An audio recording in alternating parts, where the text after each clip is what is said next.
Swiss Portrait, welcome to Wide Days. Michael, please introduce the band. Hi, I'm Michael. This is Brett, who plays guitar. This is Andy, who plays drums, and this is Karen, who plays bass. Well, it's lovely to meet you all. Michael, there must be an interesting story behind the name Swiss Portrait. There's kind of an interesting story behind the name Swiss Portrait. Well, I'm a contemporary artist. Before lockdown, I only started making music whilst lockdown was on because I had exhibitions cancelled at the National Galleries. So I make art, so that's the portrait side of it. And my partner, Josie, is half Swiss. So I was like, Swiss Portrait sounds like a good name. And plus, I didn't want anyone to know it was me in case it was terrible. So it was almost like a mask. So yeah, it was like a good way to do it. And yeah, just in case ever it became a band as well, like I could broad out. I didn't want to be like Michael K. Terence. Sure. Boy. That all makes sense, and that is a good explanation behind it all. Now, you had your exhibitions cancelled and so on. Tell us, just before we go into the music, what kind of art do you specialise in then? Well, the kind of art I specialise in is that I usually blow up stuff.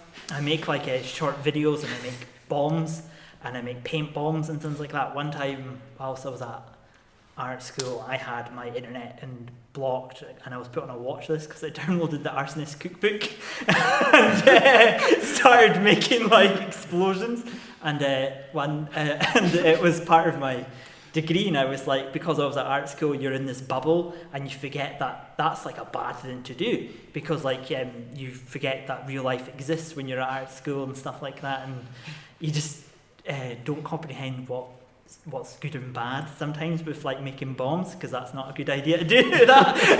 Fair enough. Now there's a fascinating story as well. So I can only assume you'll have a massive canvas and then have something in front of it, blow that thing up, and the results will hit the canvas. Is that? Yeah, no. So kind of sometimes I've done that. Like one of the things was I went down to the Meadows one day with a big box that had just loads of paint powder and paint in it. And I went down to the Meadows with just a little, trolley that you'd push beer crates in, and I took it into the middle of the Meadows, triggered the switch to turn the bomb on, and exploded the box in the middle of the Meadows to do that because it was part of the video, and I didn't realise until after that was pretty mental. And then I got away with it. I just walked back to the art school, and no one really backed an eyelid, but. Yeah, it was quite kind of bad, but kind of sick. That's brilliant. I'm so glad that you've explained that to me, because I thought you were going to say, yes, I specialise in lithographs or something like that. Blow things up. Yeah, blow things up, yeah. Oh, great. So your art career had to just stall for a while, and you decided to make some music. Tell us what goes into it. I'm hearing bits of perhaps New Order in there. There's lots of bits of shoegaze, dream pop. How did you write the songs and record them, and what kind of went into the process? So the process of recording and writing is really just a fluid one, whereas I go in with a chord progression which I can kind of sing in tune to, so then attempt to just write songs around it. I have a lot of influence from 80s music and shoegaze music and dream pop music, especially more, but also quite heavily influenced by old pop punk and emo type bands, because essentially dream pop is kind of punk music with reverb instead of distortion. So I just that's the sort of process, and just layer it up and build songs up like that. I usually start off with a chord progression and then spend time making a drum pattern, and then just go from there and see what happens. And it's all you on the initial recordings? On the recordings that are out right now, in my EP Familiar Patterns art album that came out, it's all me. And then I have a new EP coming out in April called Safe House, which I have the band playing in it for the first time, and a song called Safe House. So we're after this EP, we're going to work together and collaborate to make more a whole album together, because I think whilst playing with them, I realise it's been quite an exciting and different way to gather people's inputs into the song and stuff like that. How did you meet? Well, I met Brett first. I met Brett from a Slovakian dream pop, bedroom pop label. Bit of a weird, Even though we're both Scottish, we found each other online, didn't we? Bit of a weird introduction, I think, of all the places that the guy mentioned. He was like, I've signed 2 Scottish artists at the same time, and we're like, okay. And then, I think it was maybe me that reached out to you and fell in love with you right away, and then that was that, just... And you're both based in Leith as well, is that right? No, you were, at the I time, was, but you're in Glasgow. I'm in Glasgow, Right, okay. But, it's so funny, because, like, having someone from Scotland that makes the same...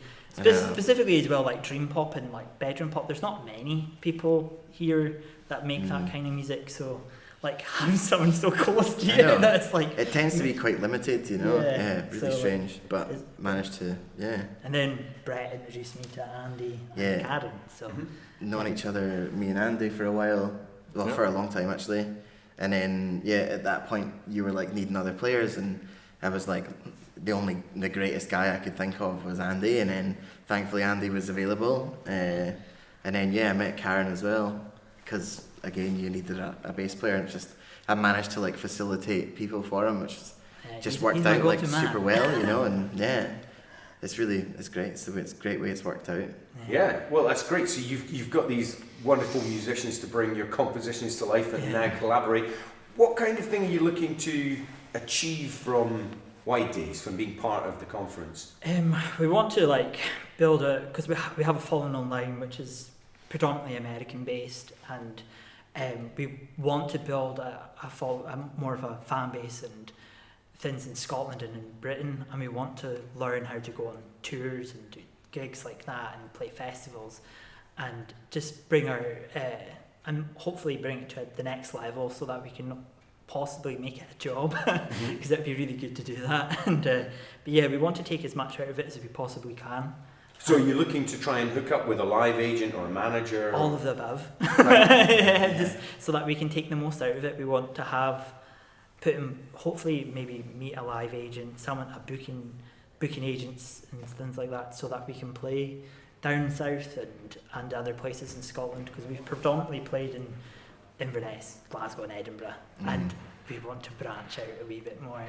And I think it's sort of like translating that online success that we've had from being added to big Spotify playlists into being like a touring band that can bring the music to people, because we do get asked to play in all these places, but just making it a reality is kind of difficult, so hopefully we find a way to do that through this.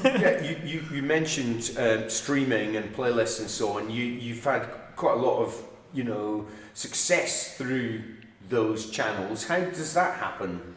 I don't know. It literally just from online, I just put them out and hope to God it works. And I just watched YouTube videos on how to release songs and what's the average length of time that you should release it in advance so that people could Spotify's playlist or see it. We got added to the Dream Pop playlist and Hot New Bands, and what was it? That was the Spotify one, and Fresh Finds in UK and things like that, which are all really good ones that I was so chuffed to be part of. And it's just there is a method to it. I feel like there is an algorithm in the way that you pitch your songs. You have to use buzzwords, but I think it's just having the right approach and maybe just writing good songs, hopefully. Having good songs which jump out, stand out from the crowd. What can people expect from you at your showcase gig as part of Widest? An energetic gig, wouldn't you say? We're quite good to watch live, if I don't say so myself. I think people should definitely expect excitement and not a subdued, the opposite of subdued. We're quite ecstatic, and fast. Our song, even though sometimes you might listen to them and they might be quite wavy, we're quite punchy in the face almost. So it's quite good to come we come out with a wall of sound anyway. So everyone always seems to fall in love with Andy, who's always really quiet and just lets his drumming do the magic when he comes out. I don't need to speak, just let the playing do all the talking. Just thump those tubs. That's right. Well, it's exciting. you know, have you got a busy year lined up apart from Widest? You mentioned the EP. What else is happening for you over the next few? We're playing King Tut's on the 22nd of April with Yumizuma from New Zealand. They went on tour with like Lord, so that's like quite cool. We're playing with Widest the Bear and Sneaky Pete's, and then we have a couple of festivals like Kelber and Garden Party and things. So yeah, exciting things ahead. So yeah. Great. I'm going to ask you one last question. What is the widest thing you've ever done? I'll let Brett say this. I don't know if I've got one. No. I'm trying to think. The widest thing. Do you I'm have not one? sure. I feel like your bomb story should have No, I kind of do that one. Yeah. All right, can I tell you the one about a bomb? No, okay. I was one time doing the widest thing I've probably ever done was like I was up in Arthur's Seat doing like a video for like a paint bomb, and this is years ago, and I got chased off the mountain basically, and so I was walking down past Holyrood Palace, and out the side door Alex Salmon came out, and I smashed into him, and I was like, oh, that's Alex Salmon. I was like, oh my god, and then like if they checked in my backpack, they would have seen like paint bombs and things like that and fireworks. A backpack full of bombs. And I was like, oh no. So that's probably like the widest thing I've done. That's So- pretty wide. Yeah. Swiss Portrait, thank you very much. Thank you so Enjoy much. White Thank you. Days. Cheers. Thank you.